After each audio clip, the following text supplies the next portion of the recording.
Oh boy, we have a good day today. My friend Dev is in the house. Hey. And you know what that means. He's brought me some goodies, and he actually has a friend named Chance that brought some really amazing stuff too. It's going to be fun, but we're going to start off with a King Cobra. That's right. You guys remember Taco when it was a little tiny animal? Well, I haven't seen Taco since it's grown a bit. Let's see what the heck this snake looks like. Now, Taco's a pretty special animal. Number one, freaking beautiful, dude. Oh, thank you. Might be the prettiest King Cobra I've ever seen in my entire life. That thing is ridiculous. And now you're going to notice Dev has a relationship with this Cobra like something you've never seen before, right? I mean, just take a look at now. This is going to get much, much larger, obviously, than this animal here. I mean, we're talking about the largest venomous snake on the planet, with some localities being over 15 foot. But you can see how Dev is free handling this animal because he's been working with it since it's a baby, right? It's not hooding up, it's not being defensive, it's not doing anything. It's actually just kind of going on. It's like almost like a corn snake. And that's the kind of interesting thing, is that, you know, venomous snakes are still snakes, right? And a lot of times people think of something like a King Cobra or some other venomous snakes as like killers and you can't get a relationship with them. And by no means am I suggesting you or anyone do what Dev is doing, but take a look at, I'm Dev, like how often do you work with this animal to get it like this? Me and Taco are probably together for about 30 minutes out of each day. If we're not actually working together, then I'm just sitting there looking at her inside of her enclosure. So she knows me inside and out, everything that I'm going to do to her. I know every move that she's going to make before she makes it, as you can see. Look at that.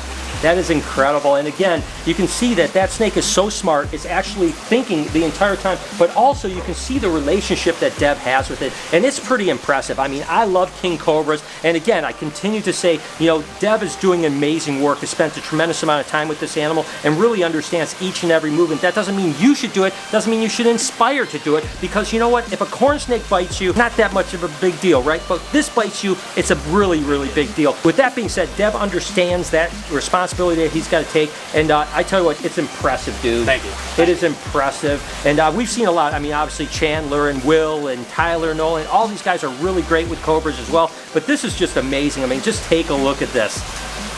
it's like ridiculous, and that is a beautiful snake too. I mean, my gosh, I cannot believe it's gotten so big, dude. It's huge, bro. Oh my god. Now is she just a snake eater then?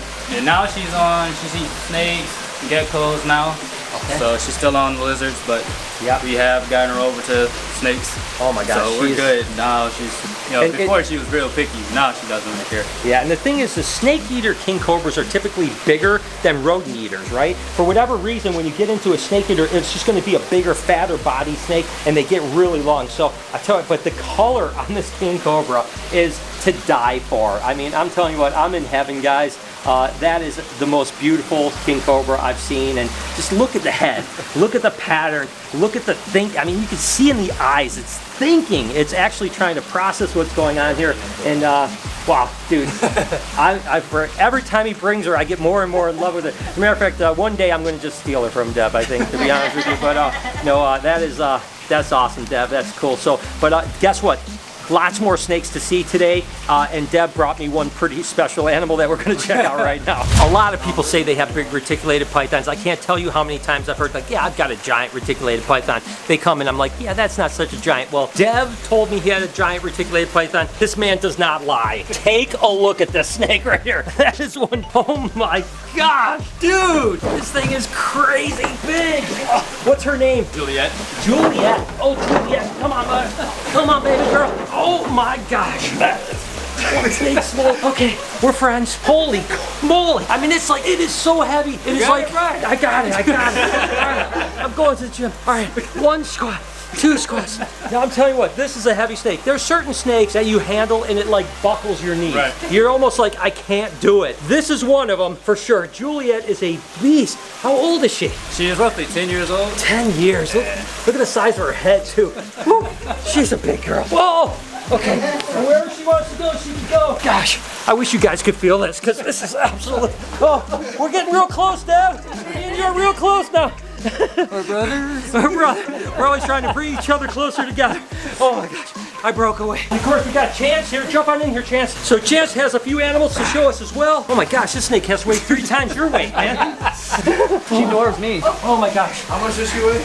Mikey, get in here. Mike is a beast. He's like a farmer. He bales hay like for a living. Not anymore. Hi, Chance. How you doing? We just met today. Yeah, it's okay. I like hugs. That's a cool snake, isn't it? It's awesome. It's like this has got to be as much as Lucy. That's as much as Lucy at least. Oh, yeah. It may not be quite as long, but it's thicker.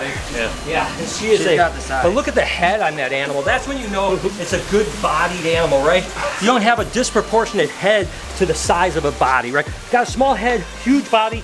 It's overfed. This one is proportionate well. And there's nothing better than to get a bunch of guys together and just handle big snakes. That sounds really weird. Okay, so anyways, let's move on. And like I mentioned, Chance actually brought some other sweet animals for us here. This happens to be a little monocle cobra here, and it seems like it's a little bit fiery. This is a weird size for a monocle cobra, right? Because basically they're at that size where they're small enough where they can zing around you pretty quick, so you don't have length on them, but at the same time they're not so small that they're usually pretty good to handle and stuff like that. We'll see if we can get her hooded. Come on, little monkey. Come on, little monkey. There we go. All right, here we go.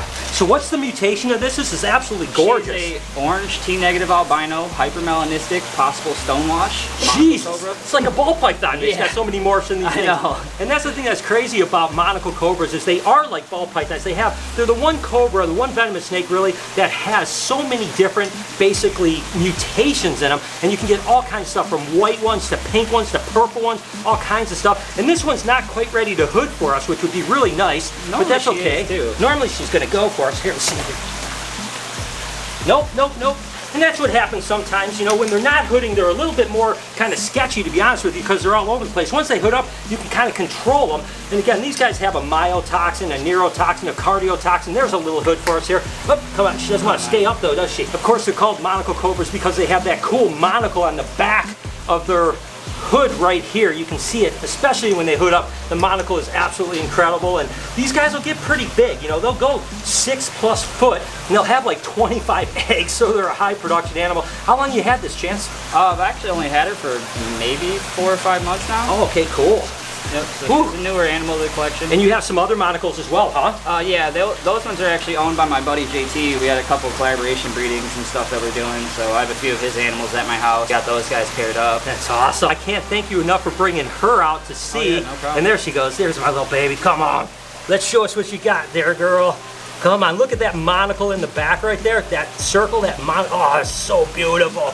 What an absolutely gorgeous snake. We just got started, guys. We got all kinds of amazing snakes we're going to see today, and I think we're going to take a little trip to Africa. So guys, I'm partnering up for this vlog with Home Title Lock. And listen, if you're a homeowner, this is really important. I'll be honest with you, I didn't even realize this. And now I actually am using Home Title Lock. And basically, I didn't realize that stealing your deed to your house is so easy. It's easier than actually even a car, believe it or not. All they need is your home address and the name on the title, which by the way, both public records. You can literally go to the county deeds office and print out a deed, and what happens is that they change the name on your deed to their name, and then they take out loans against your house. That's right. So basically what happens is they become the owner of your house on paper. They take out huge loans against it. You won't even notice until your payment's late, and then all of a sudden you realize you've got a mountain of debt that you have to pay back, and there is nothing you can do about it. With Home Title Lock, they monitor your deed 24/7. If anything happens, they send you an alert. And guess what? They also have a $1 million insurance policy that will go against your attorney fees, your recovery of anything that you possibly did, which by the way, I didn't realize that I didn't already have that with my mortgage, but no, you don't have it. So listen, if you're a homeowner, you definitely need some protection like Home Title Lock. Go to HometitleLock.com/BrianB and use my promo code BrianB to try out Home Title Lock risk-free for 30 days. Listen, just give it a shot, you know, protect yourself. Like I said, I was blown away. I didn't realize it was such a big thing, so easy to do, and really could turn your life upside down. Get that free 30-day trial, and I trust you, you'll be sleeping better at night. And when I say Africa, I actually mean this buddy here. Of course, a gigantic puff adder named Clark.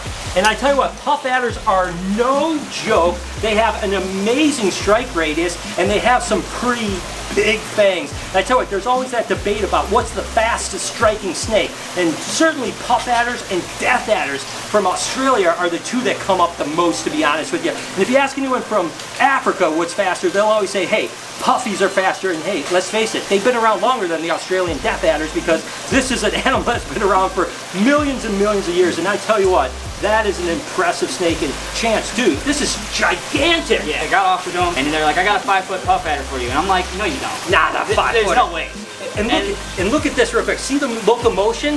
That is what makes it amazing. So I'm sorry. So you were like, there's no way that's 5 foot, right? No, I said you're lying. There's absolutely no way you're over exaggerating it. And sure enough, he showed up at my house with a 5-foot puff adder, and I was mind blown by it, and I had to have it at that point. There's also a Lake Comel locality. Okay. I haven't really figured out much on that yet. I don't know if that's like a true thing or if it's actually an actual locality for the puff adders. Sure, I haven't really been able to find much out about Right. it. They're very endemic to South Africa in particular. They're all over the place. And unfortunately, these guys are ambush hunters. So, and all the bites that basically come from Africa, which is a pretty high number, typically comes from the fact that they're so heavily camouflaged that just, you know, you'll be walking through and step near it and it'll strike out at you. These guys are super springy, literally can spring 1.5 times the length of their body once they're in that striking motion. Not to mention they can strike backwards, sideways, all kinds of stuff. So the bites really come from kind of ambush kind of surprises. But listen, these guys don't want you to muck with them, and that's why they call them puff adders, is that you got that absolute big puff, like, and when they do that, you know a puff adder. Oh, did you see that just struck at me right there? You always got to be careful with puffies, there's no doubt about it. These guys are absolutely, you can see again, he's a feisty little monkey, there's no doubt about that. Again, I'm going to respect this guy, but again, that big puff that they let out is really unique to a puff adder, and you always know that there's one around there. Wow, this guy is an absolute beauty, but boy, is he feisty. Well, we met Clark, and now you can meet Lois, the gaboon viper, and look at the size head on this. And you said that you're hoping that maybe you'll be able to breed these guys one day, right? I'm hoping that I can pair them up and make the gaboon and puff adder hybrids. I know they've been done a couple times, but not too often. The gabinos are made more than the puff adder and gaboon hybrids. So exactly. I'm hoping that I can get lucky with it. I got her and one other female about the same size as her, so I'm hoping with those 2 girls and him, I can maybe get it done.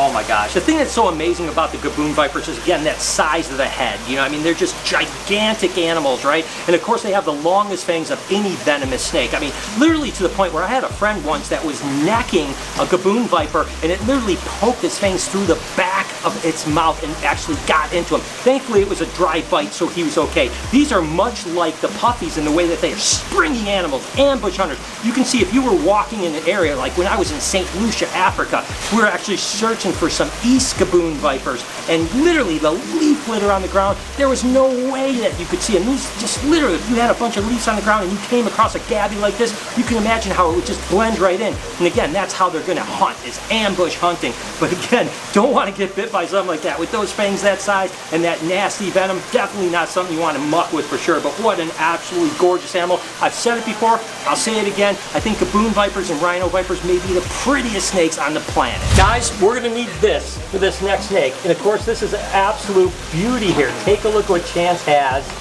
This, of course, is an Indochina spitting cobra.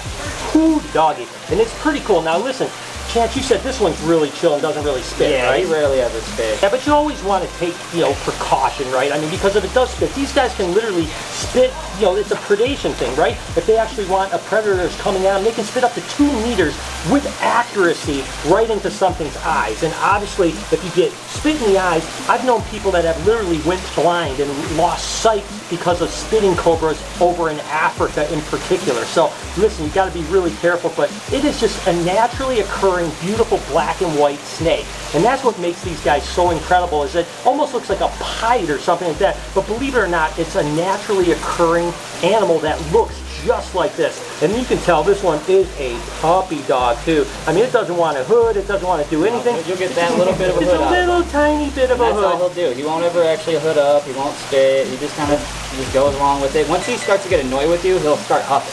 They start hopping a little bit. That's when you know he's getting annoyed and he wants to be put away. But he's honestly pretty laid back. Oh my God, this thing is absolutely beautiful. And these guys will get quite a bit larger as well, which makes them a really beautiful, impressive snake.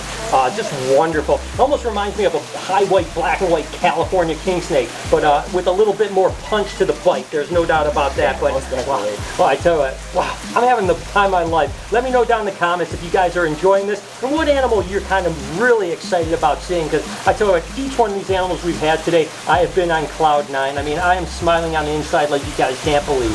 Take a look at this. Chaz brought me one of my favorite of the African vipers for sure. This is, of course, a bush viper. Unbelievable. You said you actually produced this one, huh? Yeah, I got in an imported female, and had her for a couple months, and then all of a sudden she dropped some babies, and it was my first hot note too, with that bush viper. Gosh. And she dropped the babies, and I had about 9 of them, and I actually got all 9 of them to eat and survive. And that's tough because they're born super, super small, so that's super impressive. And this is a female? Yeah. Yeah, it looks like I can tell that tail right there. And of course, these guys are a front-fanged viper, and they have, mild venom. I mean, when you get bit by something like this, it's going to ruin your weekend. Yeah. There's no doubt about it. You're going to have swelling, necrosis, a lot of different things, but usually you're not going to die, which is at least a good thing. So it's kind of a nice entry-level animal when you get into the hot stuff, right? Because number one, they're pretty chill. They don't really jump a whole lot. They're usually pretty mellow. They're not a lappet that's whipping all over the place, and they're mildly venomous. Not that I'm saying you should get into any venomous snake unless you really do your research and really know what you're doing, but nevertheless, bush vipers are just absolutely incredible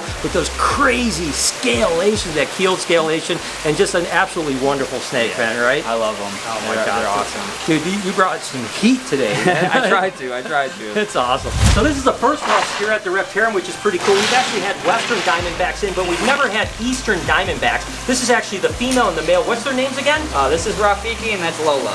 Lola and Rafiki. And of course, these are the largest of the rattlesnakes here in America. These guys can literally sometimes get 8, 9 foot in length. I mean, there's rumors of them being like 10 foot, but I don't know that they ever get that big. But of course, these guys seem pretty chill. They're not even really rattling. And of course, they've got these buttons right here, and that's what the whole rattling is all about, is to warn us, just to say, hey, stay away from me. I don't want to bite you. I don't want to muck with you, but I want you to stay away from me, right? So they are pretty springy though, so you have to be a little bit careful because they literally will bite a lot further than you can expect. And these guys have a tendency to strike on occasion. Although in all honesty, the Aatrox or the Westerns are typically a little bit more sketchy when it comes to that heavy necrosis with a bite, like with something like this. Lots of swelling, lots of necrosis. Many people that get bit by diamondbacks, whether it's Easterns or Westerns, usually will lose digits and stuff like that if you're bit in the fingers. So again, something you do not want to get bit by for sure. So I always want to be a little bit careful. And it looks like, again, she's got a little bit of threat display, so I always just want to be really gentle with her. This guy is just a little one, and they're just little guys. Of course, they're live bears, so they'll have quite a few babies, and they're absolutely amazing. I tell you what, it's pretty cool to have all these new animals here at the Reptarium that have never been like the Eastern. So again, to Chance and Deb, thank you guys so much for bringing in these animals. I mean, we're having an absolutely wonderful time. You're an idol to me, and I wanted to bring these animals to show you and everything, so this was like a big thing for me too. Well, thank you so much, dude. I mean, I'm telling you what, this is awesome, dude. I can tell you. The funny thing is too, this guy over here, Rafiki's actually super deep in shed.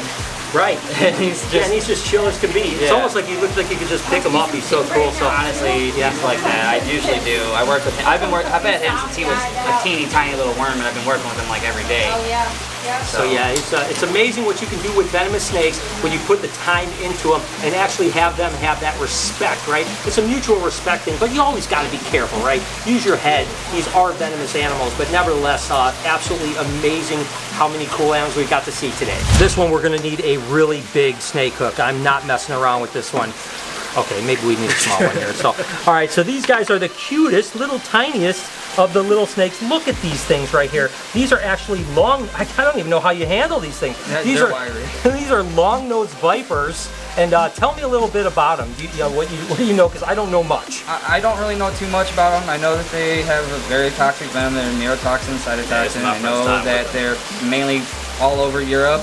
These guys were bred and imported from Germany. They're absolutely amazing. I mean, I've seen bigger ones at zoos and stuff like that, but these are the first ones I've ever seen, and they are so tiny. It's unbelievable. It's amazing that an animal that this size could do so much damage, but they're definitely going to do it again. Neurotoxin, hemotoxin. I mean, you do not want, it's crazy to think that little snake right there could mess you up. So, guys, I don't know about you, but I had the time of my life. Chance, Deb, thank you guys so much for coming out and bringing all this heat. I'm going to put all their links in the description, so go show them some love, tell them I sent you, and we'll definitely have them out again. Go visit their places sometime. It'd be absolutely amazing. If you enjoyed this video and want to see like-minded videos, here's a playlist. You can check that one out. Over here, do me a favor, over on DevSite, can you hit that subscription button, turn your post notifications on. Have an absolutely wonderful day, Reptile Army. Remember, be kind to somebody, and I promise I'll see you in the next one.